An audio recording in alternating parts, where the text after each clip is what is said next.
মানুষের দেহে মোট 5 ধরনের অ্যান্টিবডির উপস্থিতি দেখা যায়। আইজিজি, আইজিই, আইজিডি, আইজিএ এবং আইজিএম। আইজি কথাটার অর্থ হচ্ছে ইমিউনোগ্লোবিউলিন, অর্থাৎ অ্যান্টিবডির আরেকটা নাম যে ইমিউনোগ্লোবিউলিন সেটা আমরা আগেই জানলাম। সেটার শর্ট ফর্ম হিসেবে আইজি কথাটা লেখা হয় এবং এই 5 ধরনের অ্যান্টিবডি মানুষের শরীরে দেখতে পাওয়া যায়। তার মধ্যে প্রথম যে ছবিটা দেখতে পাচ্ছি সেটা হচ্ছে আইজিজি বা ইমিউনোগ্লোবিউলিন জি। এই ধরনের অ্যান্টিবডি সাধারণত রক্তে খুব বেশি পরিমাণে থাকে, এছাড়া লসিকা আর অন্ত্রের মধ্যেও পাওয়া যায়। এই অ্যান্টিবডির একটা বিশেষ বৈশিষ্ট্য হচ্ছে যে এরা প্লাসেন্টা অতিক্রম করে মায়ের দেহ থেকে ভ্রূণের দেহে স্থানান্তরিত হতে পারে। ফলে যখন একটা সদ্যজাত শিশু জন্মায় তার দেহে খুব কম পরিমাণে ইমিউনিটি সিস্টেম যে গড়ে ওঠে সেটা সম্ভব হয় এই আইজিজির জন্য, কারণ এরা প্লাসেন্টাকে অতিক্রম করতে পারে। ওকে, আচ্ছা, এবারে দেখো আছে আইজিই। এই আইজিইর পরিমাণ রক্তে অনেকটাই কম, 0.1% থাকে মোটে। আর এরা অ্যান্টি অ্যালার্জিক হিসেবে কাজ করে, অর্থাৎ বাইরে থেকে যখন কোনো অ্যালার্জেন শরীরে প্রবেশ করে এবং অ্যালার্জির সৃষ্টি করে তখন এরা সক্রিয় হয় এবং শরীরকে সেই অ্যালার্জির প্রভাব থেকে রক্ষা করে। ওকে, এরপরে আছে দেখো আইজিডি। এদের পরিমাণও অনেকটাই কম, 0.2%। এরা বি লিম্ফোসাইট বলে এক ধরনের বিশেষ কোষ রয়েছে যেটা ইমিউনিটি সিস্টেমের একটা ইম্পর্টেন্ট কোষ হিসেবে আমরা পড়েছিলাম। সেই বি লিম্ফোসাইটের অ্যান্টিজেন গ্রাহক হিসেবে কাজ করে, অর্থাৎ অ্যান্টিজেন প্রবেশ করলে সেটাকে একটা নির্দিষ্ট জায়গায় রিসিভ করতে সাহায্য করে এই ধরনের অ্যান্টিবডি আইজিডি। ওকে, আচ্ছা, নেক্সট হচ্ছে আইজিএ, ইমিউনোগ্লোবিউলিন এ। এই অ্যান্টিবডিতে দেখো একটা বিশেষ ধরনের পলিপেপটাইড শৃঙ্খল দ্বারা পরস্পরের সঙ্গে যুক্ত থাকে, এটাকে বলা হয় জয়েনিং চেন বা জি চেন। মানুষের শরীর থেকে যে তরল খরিত হয়, যেমন ধরো ঘাম, অশ্রু, লালা, সেই সমস্ত তরলের মধ্যে এদের উপস্থিতি দেখা যায়। সেই কারণে এদেরকে বলা হয় ক্ষরণকারী অ্যান্টিবডি বা সিক্রেটারি অ্যান্টিবডি। এরা সাধারণত বিভিন্ন জীবাণু যখন দেহে প্রবেশ করে তাদের প্রবেশ করতে বাধা দেয়। ঠিক আছে, মানে এই যে ঘাম, অশ্রু আর লালা, এর মাধ্যমে বিভিন্ন জীবাণু আমাদের শরীরে প্রবেশের পক্ষে বাধা দেয় এই ধরনের অ্যান্টিবডি। নেক্সট হচ্ছে আইজিএম বা ইমিউনোগ্লোবিউলিন এম। এরা সবথেকে বড় আকারের অ্যান্টিবডি। এরা পেন্টামার হিসেবে থাকে, অর্থাৎ এদের 5টা বাহু দেখা যায়। দেখো 1, 2, 3, 4, 5।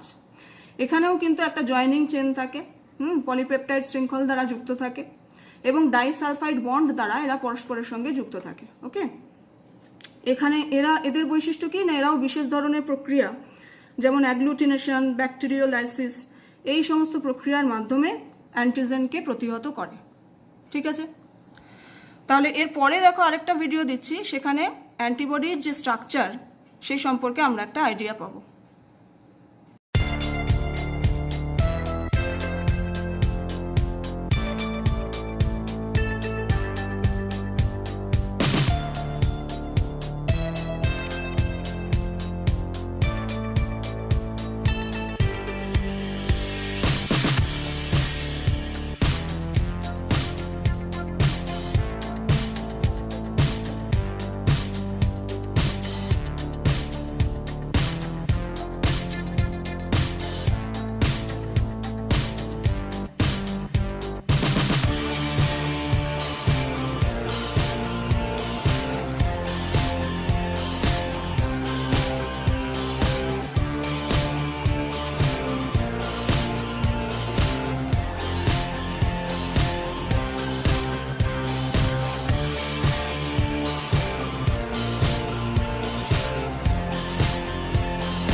হ্যালো।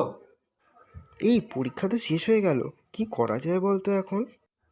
তাহলে কি করা যায়? হনুলুলুতে যাই। হলুলুলু? হনুলুলু, সেবার যে পুজোতে আগের বার ঘাস ফড়িং ধরতে গেছিলাম।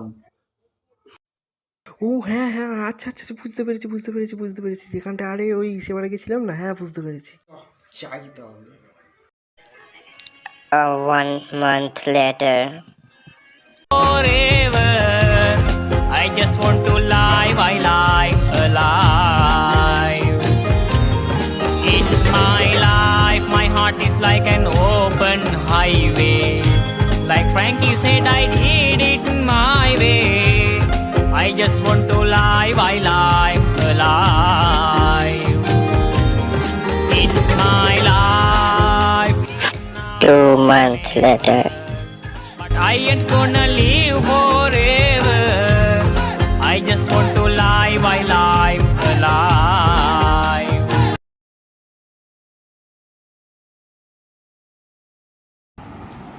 অনাক্রম্যতা বা ইমিউনিটি নিয়ে আমাদের একটা প্রাইমারি আইডিয়া হলো। এবারে আমরা অনাক্রম্য তন্ত্র বা ইমিউন সিস্টেম কাকে বলে সেটা একটু জেনে নেব। মনে করে দেখো, যখন আমরা সিস্টেম বা তন্ত্র পড়েছিলাম তখন কি দেখেছিলাম যে অনেকগুলো কোষ নিয়ে একটা অঙ্গ গঠিত হয় এবং অনেকগুলো অঙ্গ নিয়ে যে অংশটা সৃষ্টি হয় সেটাই হচ্ছে সিস্টেম বা তন্ত্র। যেমন দেখো, আমরা পরিপাক তন্ত্র পড়েছিলাম, সেখানে পাকস্থলী, ক্ষুদ্রান্ত, গৃহযন্ত্র বা বিভিন্ন গ্রন্থি যেমন লালা গ্রন্থি, যকৃৎ, অগ্নাশয়, এরা সবাই মিলিতভাবে একটা বিশেষ কাজ করে, সেটা হচ্ছে পরিপাক। হ্যাঁ, তাই এই অঙ্গগুলো মিলিত হয়ে একটা তন্ত্র গঠন করছে, তার নাম হচ্ছে পরিপাক তন্ত্র বা ডাইজেস্টিভ সিস্টেম। আবার যেমন ধরো সার্কুলেটরি সিস্টেম পড়েছিলাম, সেখানে রক্ত, ধমনী, শিরা, হৃৎপিণ্ড, এই সমস্ত অংশগুলো একটাই কাজ করছে, সেটা হচ্ছে সংবহন বা সার্কুলেশন। সুতরাং এরা সবাই মিলে যে তন্ত্রটা গঠন করেছে তাকে বলা হচ্ছে সার্কুলেটরি সিস্টেম। ঠিক আছে, তাহলে এখানেও অনাক্রম্য তন্ত্র বা ইমিউন সিস্টেম বলতে আমরা কাদেরকে বুঝবো না, যে বিশেষ কোষগুলো এবং ওই কোষের সমন্বয়ে গঠিত যে অঙ্গগুলো মিলিতভাবে দেহের প্রতিরক্ষায় সাহায্য করে, অর্থাৎ কোনো রোগ জীবাণুর হাত থেকে দেহকে রক্ষা করে, তারা মিলিতভাবে যে তন্ত্রটা গঠন করে সেটাই হচ্ছে অনাক্রম্য তন্ত্র বা ইমিউন সিস্টেম। তাহলে সংজ্ঞাটা একবার দেখে নেওয়া যাক। যে বিভিন্ন কোষ এবং তাদের সমন্বয়ে গঠিত যে তন্ত্র দেহকে রোগাক্রমণের হাত থেকে এবং রোগ সৃষ্টিকারী জীবাণুর ক্ষতিকারক প্রভাব থেকে রক্ষা করে, সেটাই হচ্ছে অনাক্রম্য তন্ত্র। তাহলে বুঝতে আর নিশ্চয়ই অসুবিধা নেই, কেমন, যে অনাক্রম্য তন্ত্র কাকে বলছে। সুতরাং অনাক্রম্য তন্ত্রের অন্তর্গত বিভিন্ন ধরনের কোষ এবং অঙ্গ নিশ্চয়ই থাকবে, যেটা সম্পর্কে আমরা এবারে জানবো।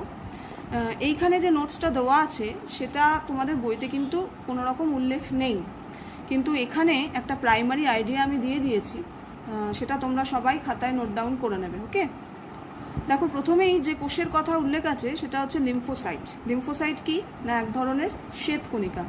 শ্বেতকণিকা 5 ধরনের হয়, আমরা পড়েছিলাম, monocyte, lymphocyte, neutrophil, eosinophil, basophil.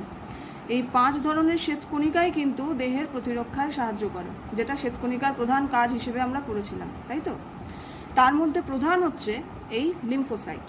Lymphocyte 2 ধরনের হয়, এক হচ্ছে টি লিম্ফোসাইট, এক হচ্ছে বি লিম্ফোসাইট। এই 2 ধরনের লিম্ফোসাইটই কিন্তু যখনই আমাদের দেহে কোনো জীবাণু প্রবেশ করে সঙ্গে সঙ্গে এরা অ্যাক্টিভ হয় এবং সেই জীবাণুটাকে মেরে ফেলার জন্য উদ্যত হয়। সব থেকে ইম্পর্টেন্ট পার্ট লিম্ফোসাইট হচ্ছে, সব থেকে ইম্পর্টেন্ট পার্ট অনাক্রম্য তন্ত্রের। ঠিক আছে, এরপরে রয়েছে নালকোষ। নালকোষ হচ্ছে বিশেষ ধরনের লিম্ফোসাইট কোষ, অর্থাৎ টি আর বি লিম্ফোসাইট বাদেও এক ধরনের লিম্ফোসাইট রয়েছে যারা কোনো রকম স্টিমুলেন্ট ছাড়াই কোনো জীবাণুকে কিল করতে পারে, সেই কারণে এদের নাম হচ্ছে কিলার সেল বা ন্যাচারাল কিলার সেল। ঠিক আছে, এই ন্যাচারাল কিলার সেল হচ্ছে এক ধরনের লিম্ফোসাইট, যারাও কিন্তু অনাক্রম্য তন্ত্রে বিশেষ ভূমিকা পালন করে। এরপরে রয়েছে ফ্যাগোসাইট। ফ্যাগোসাইট আবার 2 ধরনের হয়, এক হচ্ছে মনোসাইট, যেটা এক ধরনের শ্বেতকণিকা, আর হচ্ছে ম্যাক্রোফাজ। ম্যাক্রো কথাটার মানে হচ্ছে বড়, মাইক্রো কথার মানে হচ্ছে খুব ছোট।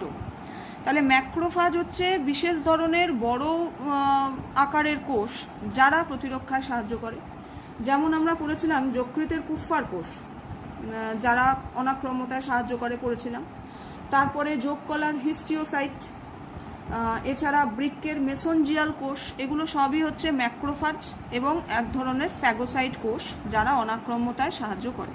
হলো, এবারে নেক্সট হচ্ছে দেখো গ্র্যানুলার লিউকোসাইট, মানে দানাদার শ্বেতকণিকা। সেগুলো 3 ধরনের, নিউট্রোফিল, ইওসিনোফিল, বেসোফিল।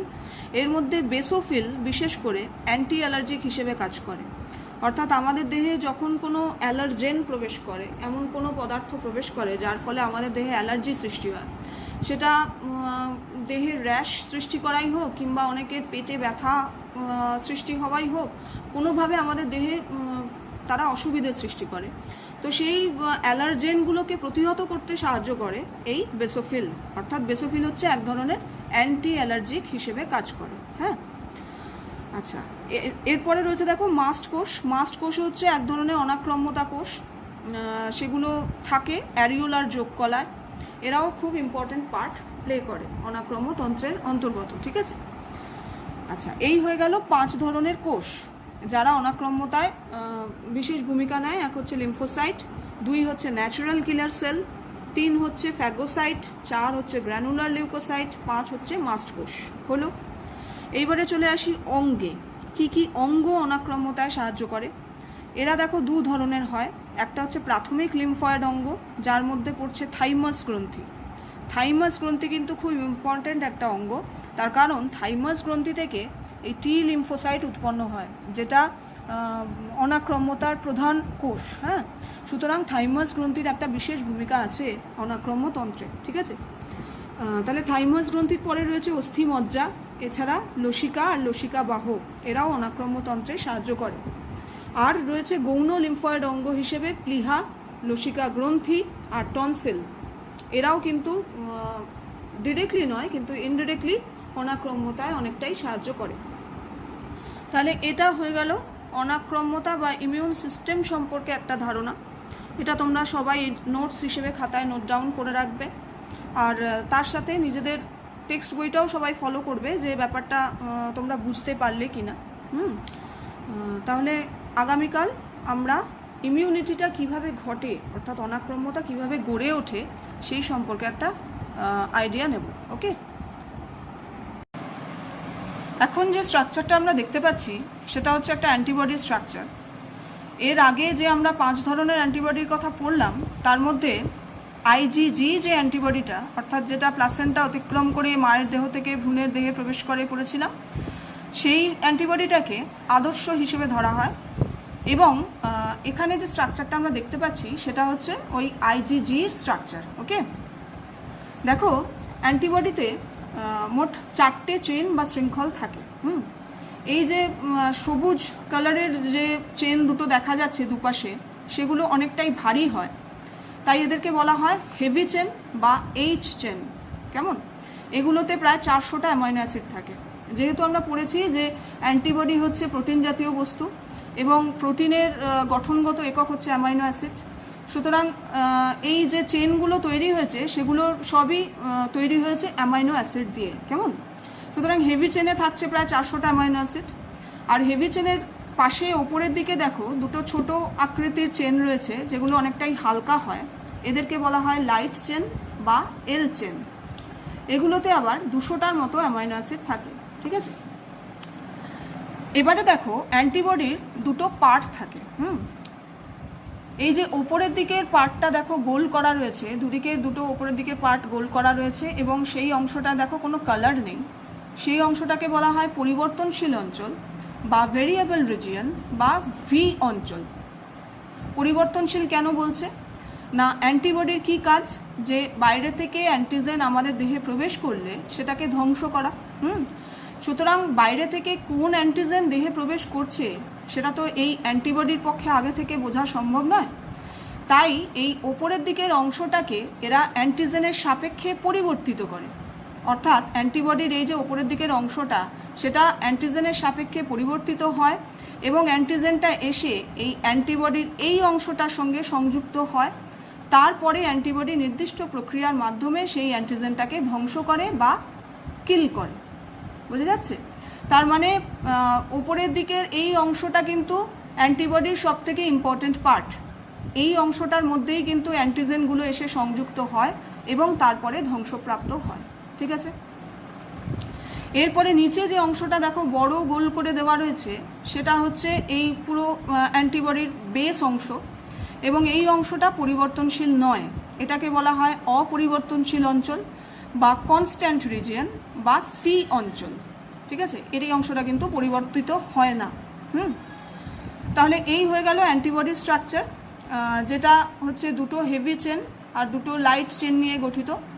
এগুলো পলিপেপটাইড শৃঙ্খলের মাধ্যমে পরস্পরের সঙ্গে যুক্ত থাকে এবং ওয়াই আকৃতির একটা গঠন সৃষ্টি করেছে।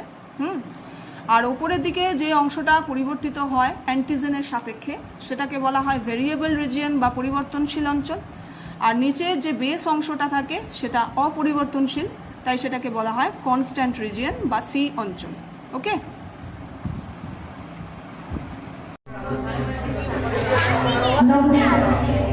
জোড়াপুকুর যুবকবৃন্দের পক্ষ থেকে আগত দর্শনার্থীদের জানান শুভ দীপাবলির প্রীতি শুভেচ্ছা ও অভিনন্দন।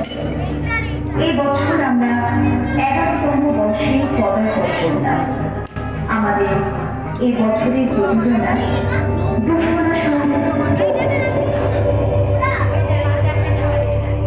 আনুমানিক কয়েকশো কোটি বছর আগে মহাকাশে ছড়িয়ে ছিটিয়ে থাকা গ্রহনক্ষত্রের মধ্যে হঠাৎ সূর্য থেকে কিছু অংশ খসে মহাকাশে ঘুরতে থাকে এক জ্বলন্ত বিন্দুতে। বহু বছর পর সেটি হল ঠান্ডা। অনন্ত অসীম মহাকাশে প্রবল রঙের গ্রহটি হল পৃথিবী। প্রথম সৃষ্টি হল জল, এরপর পরিবর্তন বিবর্তনে ও বিকাশের মধ্য দিয়ে হল নানান প্রাণীর আবির্ভাব। এলো মানুষ ও মানব সভ্যতা। সভ্যতা পৌঁছল শিখর। সাদা তুষার, নীল জলোচ্ছ্বাস, ধূসর মরুভূমি ও সবুজের আলোড়নে সভ্যতায় উদ্ভাসিত আমাদের এই দেশ ভারতবর্ষ।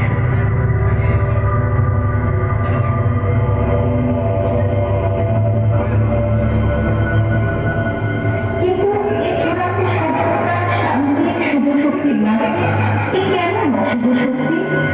আজ আমরা ঘোষণা শুনে করি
জাগিয়ে রাখো পৃথিবীর সমস্ত প্রাণীর স্পন্দন আর দান করো প্রেরণা।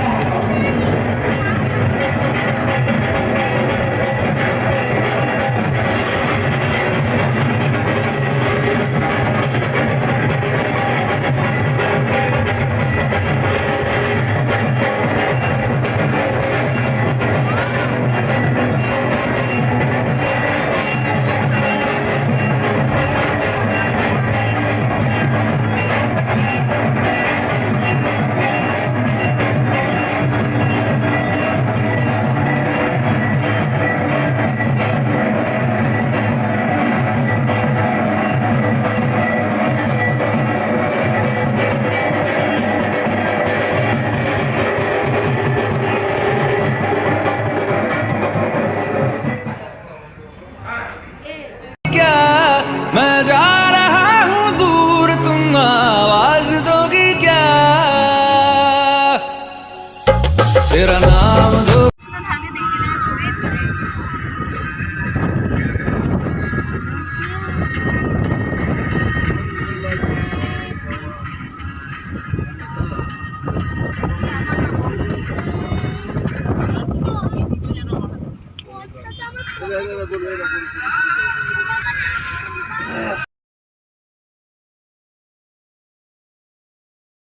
ये बच्चा हमारा, ठीक है। हाँ जी, कॉकरोच वाली क्लास में स्टार्ट करेंगे।